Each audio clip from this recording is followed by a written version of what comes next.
bercanda.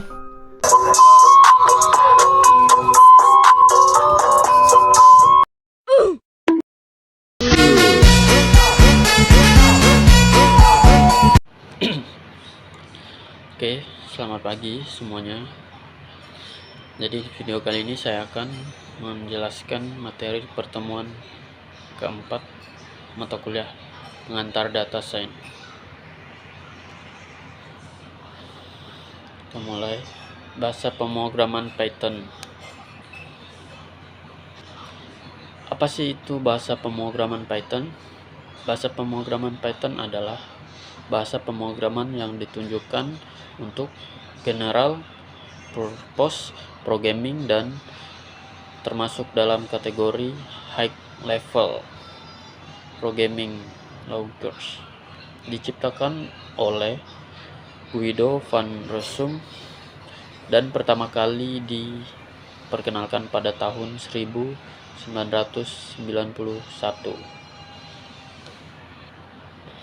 Ada beberapa variabel Python, yaitu integer, string, float, dan boolean. Oke, kita mulai dari integer. Apa sih itu integer? Integer adalah tipe data bilangan bulat dalam Python.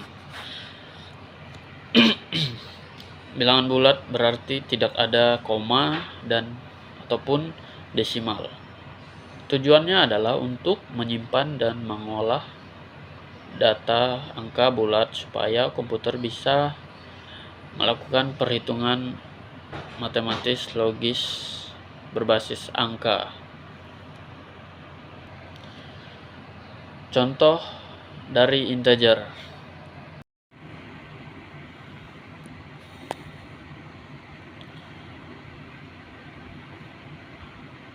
Contoh dari integer adalah seperti ini.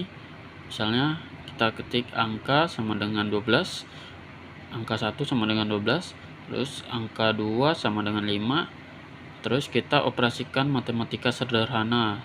Contohnya gini, hasil sama dengan angka 1 ditambah angka 2. Terus print hasil penjumlahan.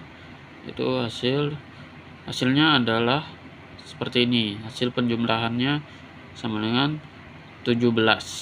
Oke, itu adalah contoh dari integer. Oke, selanjutnya adalah string. Apa itu string? String adalah tipe data yang mempresentasikan serangkaian karakter seperti huruf, angka, dan simbol yang diapit tanda kutip tunggal bisa, ganda juga bisa, terus tanda kutip 3 juga pun bisa. Apa sih tujuannya? Tujuannya adalah untuk menangani dan memanipulasi data tekstual seperti nama, alamat, dan juga pesan. Contoh dari string yaitu seperti ini. Ini contoh dari string ya, teman-teman. Contoh codingan dari string menggunakan string lebih tepatnya. Saya menggunakan nama sama dengan tanda kutip 2 Ignatius Rama, sapaan sama dengan tanda kutip hey plus nama, print sapaan, maka hasilnya adalah hey Ignatius Rama. Oke, seperti itu contoh codingan dari string. Selanjutnya ada selanjutnya ada float. Apa sih itu float? Float adalah tipe data yang digunakan untuk mempresentasikan bilangan desimal atau bilangan dengan bagian pecahan. Apa tujuannya? Iya, tujuannya adalah digunakan untuk berbagai keperluan seperti kalkulasi ilmiah, pengukuran, grafik, dan animasi. Dan ini contoh dari float codingannya. Oke, ini adalah contoh codingan dari float. kita ketik angka 1 sama dengan 5,5, angka 2-nya sama dengan 4,4. Kita operasikan perhitungannya, mulai dari hasil penjumlahan sama dengan angka 1 ditambah angka 2. Terus print hasil penjumlahannya, hasil penjumlahan. Ini maka nanti akan seperti ini. Kita lanjut untuk pembagian, sama dengan angka 1 dibagi angka 2. Print hasil pembagian. Selanjutnya hasil perkalian, sama dengan angka 1 dikali angka 2. Print hasil perkalian. Selanjutnya dengan hasil pengurangan, sama dengan angka 1 dikurang angka 2. Print hasil pengurangan. Maka hasil runningnya seperti ini. Hasil penjumlahan sama dengan 9,9, dan hasil pembagiannya 1,25, dan hasil pengurangannya perkaliannya 24,20, dan hasil pengurangannya adalah 1,09. Oke, mungkin itu saja contoh dari float.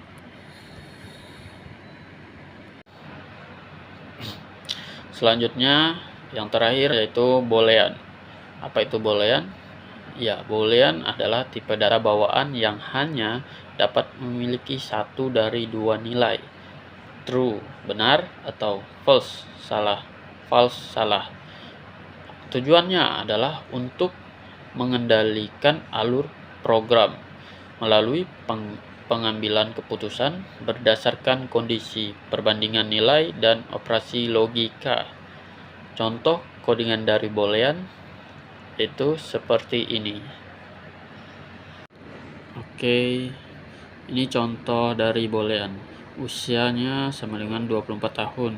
Jika usia lebih besar sama dengan 18, print Anda sudah dewasa. Jika usia kurang dari 18, maka Anda belum dewasa.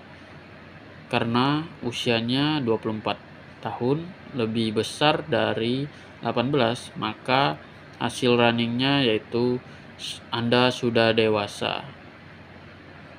Itu saja contoh dari boolean, teman-teman. Sangat mudah untuk codingan boolean ya. Nah, itu saja variabel Python yang terdiri dari 4 tadi ya teman-teman. Yang pertama itu integer, string, float, dan boolean. Dan saya juga sudah menjelaskan pengertiannya dan tujuannya serta contoh dari keempat variabel Python itu. Dan sekarang kita lanjut membahas struktur data dasar pada Python. Yaitu terdiri dari 3. Sebenarnya ada banyak, cuma saya membahas 3 saja dulu ya teman-teman. Yaitu ada list, dictionary, dan tuple. Oke, kita mulai dari yang pertama yaitu list. Apa itu list? List adalah struktur data yang dapat menyimpan kumpulan elemen dalam urutan tertentu. Ciri-cirinya adalah dapat diubah, dapat menyimpan elemen duplikat, dan diakses menggunakan indeks dimulai dari 0. Contoh codingan dari list yaitu seperti ini. Nah, ini adalah contoh codingan menggunakan list. Oh iya, list itu menggunakan sinteks yaitu seperti kurung tegak gini ya teman-teman. Nah, itu disimboli dengan list. Nah, kita mulai saja. Hobi sama dengan menggunakan tanda kurung list. Tidak lupa tanda kutip 2, basket, setiap elemennya ada tanda kutip, sepak bola, takraw. Kita print hobi.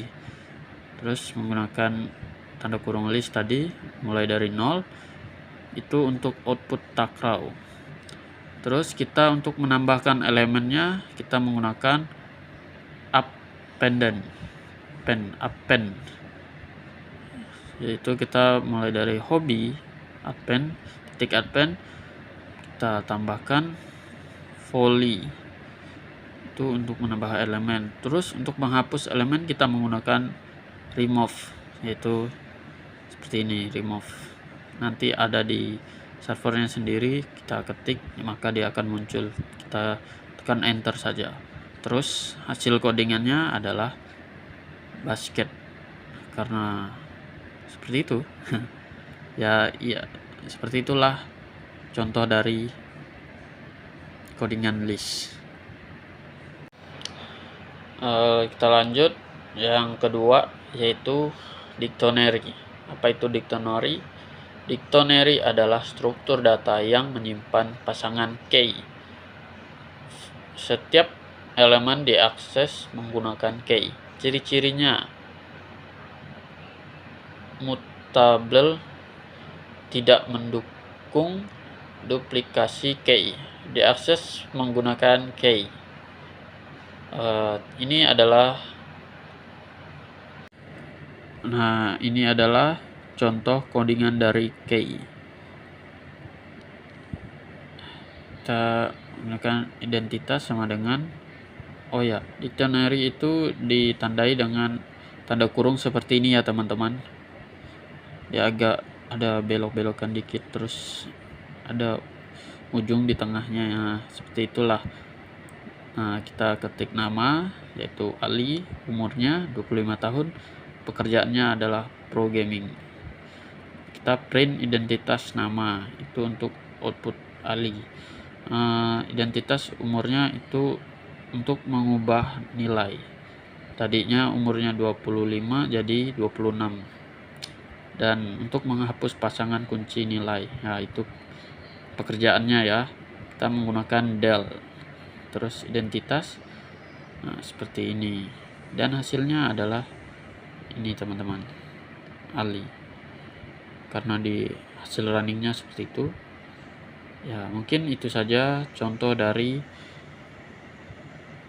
dictionary. Kita lanjut yang terakhir, yaitu tuple. Apa itu tuple? Tuple itu mirip ya teman-teman sama list tadi, tetapi bersifat immutable, yaitu tidak dapat diubah setelah dibuat.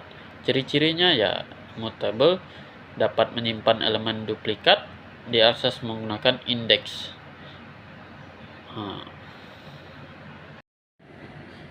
Ini adalah contoh dari tuple. Tuple itu mirip sama list tadi ya teman-teman, cuma bedanya tuple menggunakan kurung biasa, sedangkan list tadi kurung yang tegak gitu ya. Nah, ini kita mulai, itu angka sama dengan 1,2. Ini salah ya, harusnya langsung tutup kurung aja. Terus print angka 0, itu outputnya 1, keluarkan 1, maka hasilnya adalah ini, yaitu 1. Hasil codingannya itu 1 guys. Nah, ini dia ya. Nah, itu adalah contoh dari struktur data ya teman-teman. Saya sudah jelaskan tadi, list, dictionary, dan tuple. Dan saya juga sudah memberikan pengertian list, ciri-ciri list, serta contohnya juga saya sudah jelaskan. Semoga dengan yang saya sampaikan tadi teman-teman dapat mengerti. Maka dari itu kita akan lanjut ke perbedaan list, dictionary, serta tuple. Perbedaan list, dictionary, dan tuple, yaitu kriteria list tertutur atau ordered itu iya, dapat diubah juga iya. Sinteksnya adalah ya menggunakan kurung tegak tadi ya, itu sinteks. Contohnya tadi ya, hobi, basket yang saya berikan tadi, itu contoh dari list. Terus kriteria dari dictionary tertutur, ordered, dictionary itu tidak ya teman-teman. Terus dapat diubah. Dictionary iya. Sinteksnya adalah tanda kurung yang tadi ya. Seperti ada ujung-ujungnya moncongnya itu gitulah. Terus contohnya ya tadi yang udah saya jelaskan juga itu seperti itu, contohnya identitas, terus kasih tanda kutip 2, terus kita ketik nama titik 2, terus tanda kutip 2 lagi, dalamnya Ali. Nah, seperti itu. Terus kriteria tuple.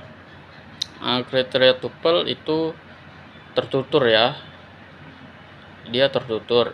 Terus dapat diubah? Tidak, tuple itu tidak dapat diubah. Terus sinteksnya itu lambangnya ya seperti list tadi, cuma bedanya kalau tuple ini dia melengkung saja, nggak tegak. Terus contohnya itu yang seperti saya jelaskan di sebelumnya. Angka sama dengan tanda buka kurung 1,2 tutup kurung tuple. Nah, itu dia contoh dari tuple. Nah, teman-teman, itu aja yang mungkin dapat saya jelaskan dari perbedaan list, dictionary, dan tuple. Semoga dengan yang saya jelaskan perbedaannya ini teman-teman dapat mengerti dan dapat dipahami ya. Mungkin itu saja yang dapat saya jelaskan. Mohon maaf jika ada kesalahan dalam penyampaian. Saya akhiri. Terima kasih dan selamat pagi.